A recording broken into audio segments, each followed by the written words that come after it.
তবে কি অকেজো হয়ে পড়ল ইসরায়েল আয়রন ডোম? মাত্র এক রাতেই পাল্টে গেল মধ্যরাজ্যের সমীকরণ। আবারও ইসরায়েলের আকাশ কাঁপিয়ে ধেয়ে এলো ইরানের শক্তিশালী মিসাইল।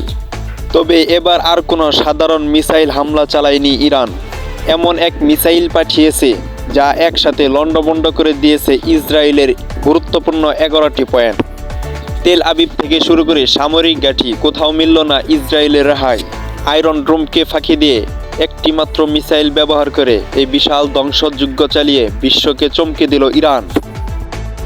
শুক্রবার রাত্রে টু প্রমিস 4-এর 84তম ধাপ হামলা চালিয়েছে ইরান। এই হামলার অংশ হিসেবে ইরান ইসরায়েলের রাজধানী তেল আবিব লক্ষ্য করে একাধিক ক্ষেপণাস্ত্র হামলা চালিয়েছে। আর নিক্ষিপ্ত এই মিসাইলগুলোর মধ্যে একটি মিসাইল ছিল যে একাধিকবার বিভক্ত হয়ে ইসরায়েলের গুরুত্বপূর্ণ 11টি স্থানে একসাথে আঘাত আনে, যা শহর জুড়ে আতঙ্ক ও ব্যাপক ক্ষয়ক্ষতির সৃষ্টি করে।